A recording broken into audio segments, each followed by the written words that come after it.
Bonjour à tous, aujourd'hui je vous propose une petite vidéo, très courte d'ailleurs, sur l'utilisation de signaux complexes.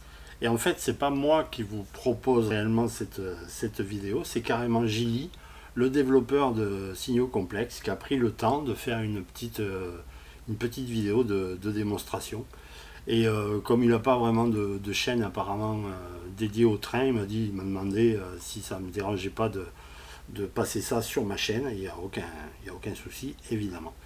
Donc voilà, alors ça va être une petite vidéo sur les nouvelles, des nouvelles fonctionnalités de signaux complexes, parce que ces derniers temps, il y a eu vraiment beaucoup d'avancées, il y a eu beaucoup de versions qui se sont succédées. Donc ça commence vraiment à devenir, à mon avis, c'est quand même énorme. Euh, on arrive vraiment maintenant à, enfin, je vois pas ce qu'on pourrait ne pas faire avec l'association CDM signaux complexes.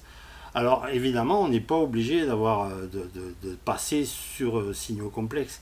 On peut très bien rester avec CDM et avoir quand même une signalisation de type balle à trois feux. Ma foi, pour plein de modélistes, ça peut suffire. Mais si on veut quand même aller plus loin, eh bien, il y a signaux complexes. Et là, vraiment, ça devient. On peut absolument tout faire, y compris des temporisations, vous allez le voir. Et voilà. Donc, le mieux, c'est que je me taise et que je lance la séquence vidéo de J. Alors, un petit tuto pour vous montrer un exemple de ce qu'on peut faire avec signaux complexes. Donc là on a une loco qui s'arrête devant un signal fermé au rouge parce que l'aiguillage en amont est mal positionné. Et là il se positionne. Sur un démarrage de train, on peut normalement klaxonner, et dans CDM Rail, le démarrage d'un train est immédiat lorsque le signal s'ouvre.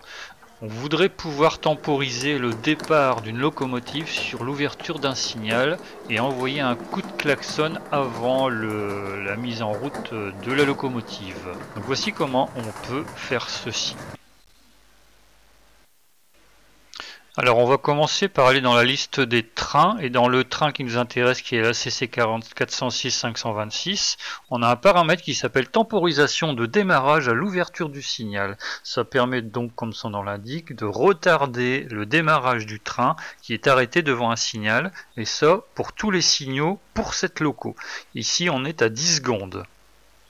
Ensuite, il va nous falloir un déclencheur qui va permettre d'envoyer une fonction F pour la locomotive sonore, décalée de 5 secondes à l'ouverture du signal. Donc on commence par créer une action dont le déclencheur est l'ouverture d'un signal. Ensuite, on détermine que ce signal, en ce qui me concerne, c'est le signal d'adresse de base 330. Et on définit le déclencheur de l'ouverture du signal comme une ouverture inconditionnelle, c'est-à-dire qu'il s'ouvre du rouge vers un autre état, non rouge bien sûr. Ensuite, la condition qu'on va appliquer à cette action, c'est de la prendre en compte lorsque ce train CC 406 526 sera arrêté devant le signal 330. Donc là, on remplit la condition du déclencheur pour ne pas qu'il se déclenche pour tous les signaux. On ne veut qu'il se déclenche que pour ce signal. Et enfin, on fait les opérations qu'on va lancer sur cette action pour le déclencheur et pour la condition. D'abord, on va temporiser la fonction F de 5 secondes à partir du moment où le signal s'ouvre.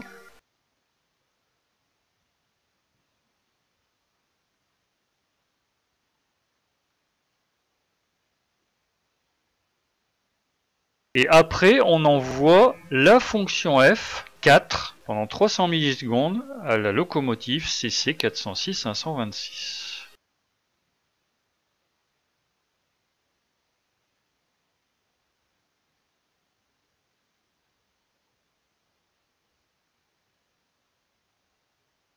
Et voilà, donc on a notre résumé complet ici, à savoir le déclencheur qui est le signal 330 qui s'ouvre.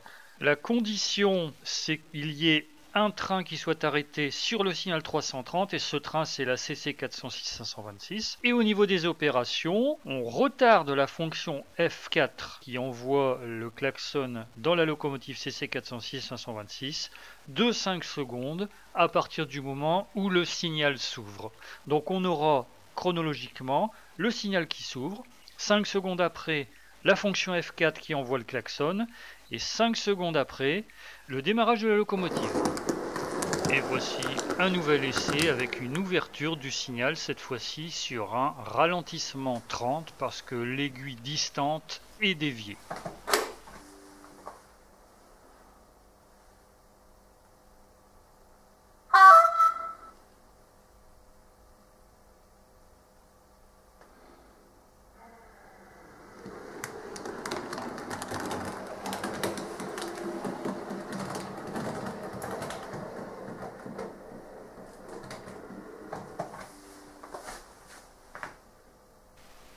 Alors malgré tout, si on veut que la vitesse du train soit adaptée à ce qu'on souhaite, c'est-à-dire par exemple à démarrer plus faible, on peut encore jouer avec les actionneurs comme ici. On veut que le train démarre plus lentement, donc on va rajouter une action supplémentaire dans la même action. On ajoute une temporisation pour que le train ait le temps de démarrer. On va mettre, alors normalement c'est 6 secondes, hein, c'est pas 5 secondes, de manière à ce que le train soit démarré.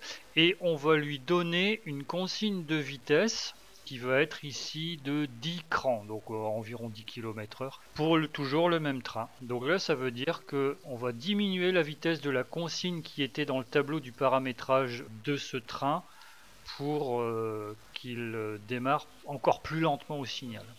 On peut vraiment faire ce qu'on veut en associant les déclencheurs avec les actions et les opérations. Voilà, je vous avais prévenu, c'est assez court mais c'est très efficace, ça montre bien l'utilisation de signaux complexes, l'utilisation intuitive, hein, c'est vraiment assez simple tout ça. Et voilà, ça fait partie des dernières nouveautés là sur signaux complexes. Et je vous tiendrai au courant évidemment dès qu'il y aura des choses nouvelles, parce que je ne doute pas qu'il y aura bientôt des choses encore en plus, peut-être, je ne sais pas trop quoi, parce que vraiment maintenant je vois pas ce qu'on pourrait ne pas faire avec l'association CDM signaux complexes. Voilà, donc ce sera tout pour aujourd'hui, je vous dis à très bientôt, ciao ciao.